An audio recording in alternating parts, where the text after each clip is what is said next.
What you are about to hear will completely change how you see this conflict. Last night was not just another exchange of fire.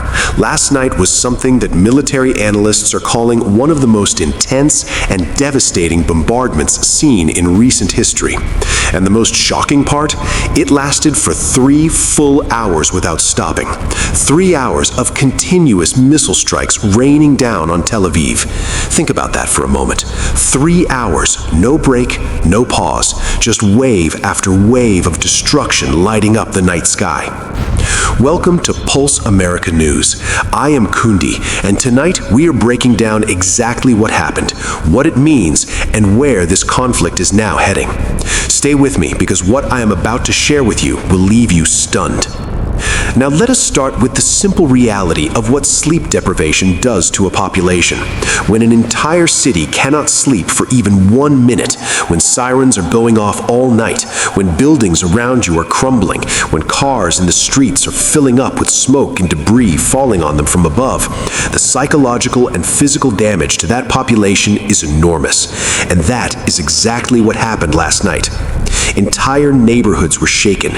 Entire streets were covered in the dust and wreckage of collapsing structures. People ran to shelters throughout the night, and those shelters, which were once considered the safest places to be, are no longer providing the protection that people once believed they would. Now here is where things get even more serious. The missiles that were launched last night were not small weapons.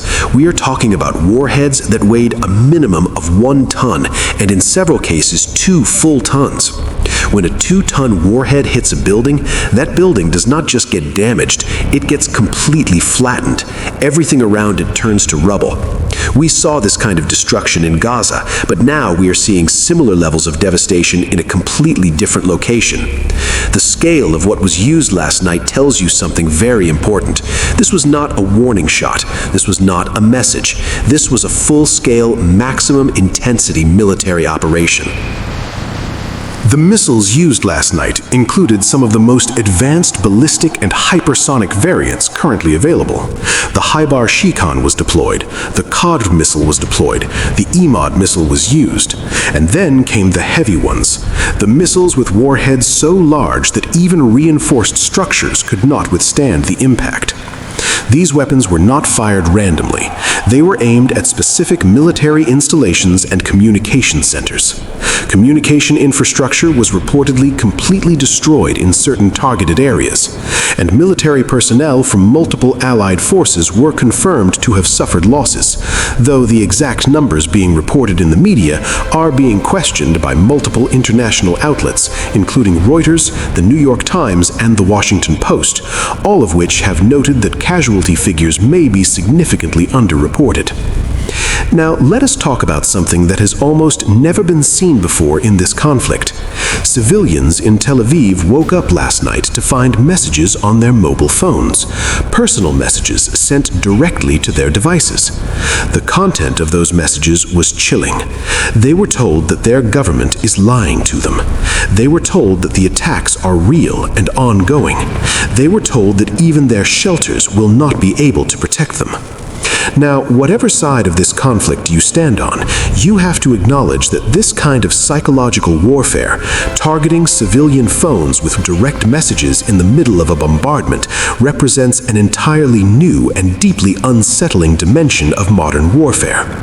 It is designed to break morale from the inside, and based on the panic visible in the streets of Tel Aviv last night, it appears to have had a significant effect. There are also reports coming from Israeli media itself, not from outside sources but from within Israel, that several senior government ministers are no longer in the country. The reports suggest that some of the most prominent members of the current government have traveled to New York. Official statements describe these as planned political visits, but the timing has raised serious questions among ordinary Israeli citizens who are asking why their leaders are leaving the country in the middle of the most intense night of bombardment they have experienced in recent years. The contrast being drawn by people on the ground is stark. Government ministers are reportedly abroad, while regular citizens are running to shelters that may no longer even be safe. This brings us to one of the most significant strategic developments of this entire conflict. For a very long time, there was a widespread belief, reinforced by years of military dominance and advanced defense systems, that certain countries and their allies were simply untouchable, that you could not strike them, that any attempt to do so would be intercepted, neutralized, and met with overwhelming retaliation. Last night challenged that belief in a very public and very dramatic way.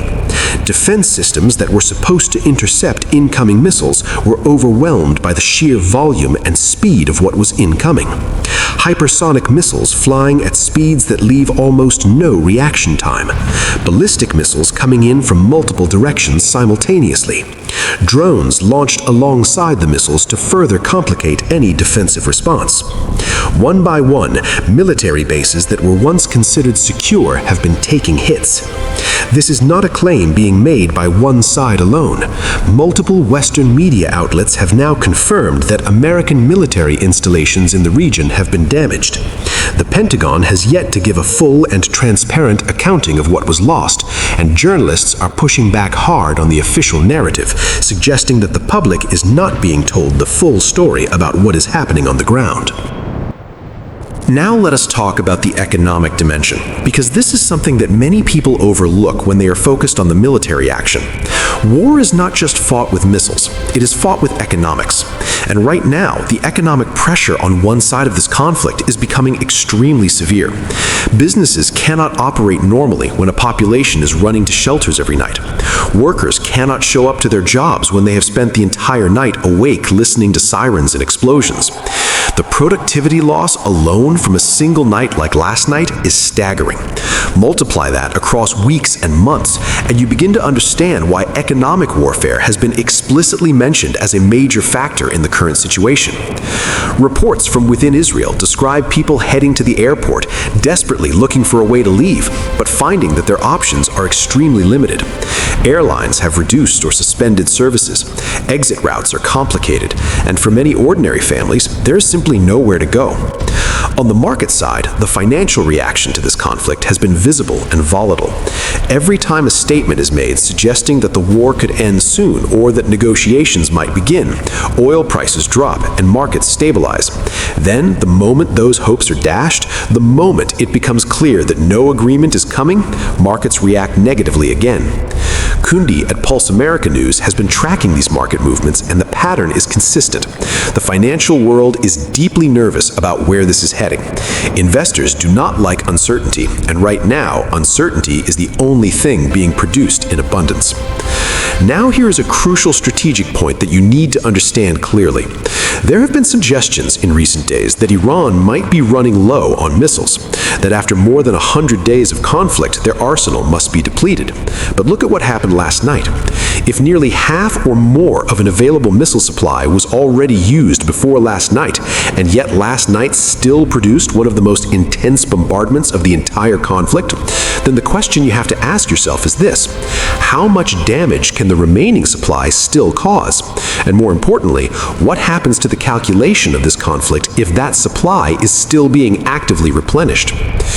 Iran has reportedly ordered its drone factories to operate 24 hours a day, 7 days a week at double their normal production capacity. Missiles are being manufactured continuously. Drones are being assembled around the clock. The strategic goal appears to be to sustain this level of intensity not for days or weeks, but for months. 6 months is the figure that has been mentioned publicly. 6 months of warfare at this intensity. Let that sink in for a moment. If last night represents the kind of night that can be repeated regularly over a period of 6 months, the cumulative damage to civilian morale, military infrastructure, economic activity, and political stability would be almost impossible to calculate. And this brings us to perhaps the most politically sensitive development of recent days. Donald Trump, who has positioned himself as someone who can end this war quickly, is now being openly discussed in Israeli media as a potential wild card. Israeli outlets are reportedly warning their readers and viewers to be prepared for a surprise from Trump. And that surprise, according to multiple analysts quoted in those same Israeli outlets, could be an American withdrawal from the conflict, a decision to step back, to disengage. Because the war, as it currently stands, is not going the way that was projected. The losses are real, the costs are real, and the American public is becoming increasingly aware that the numbers being officially given do not match what independent journalists and foreign media are reporting from the ground.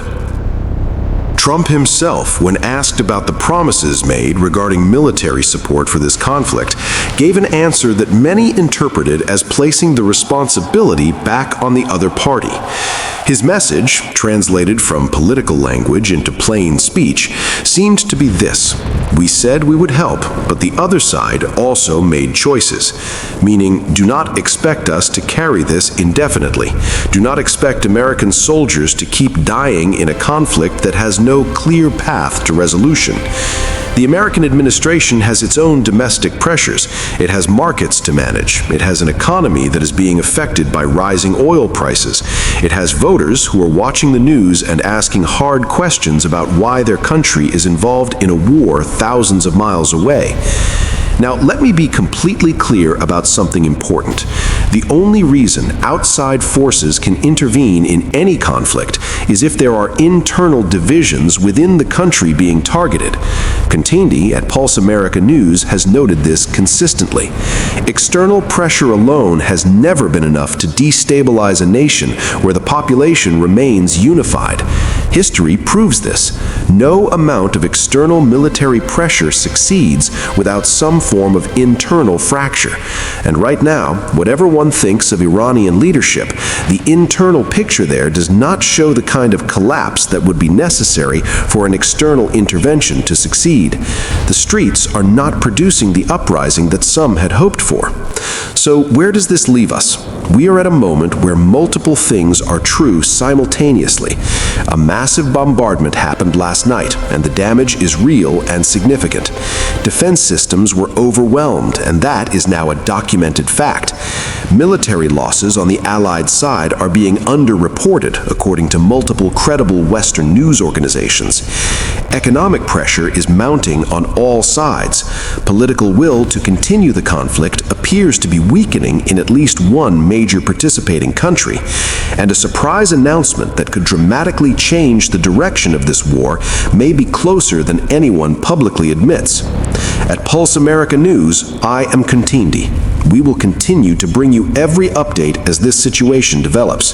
If this coverage gave you information that you did not find anywhere else today, share this with someone who needs to understand what is really happening. Hit the like button. Leave your thoughts in the comments. Tell us what you think is coming next, because this story is far from over, and the next chapter could begin at any moment.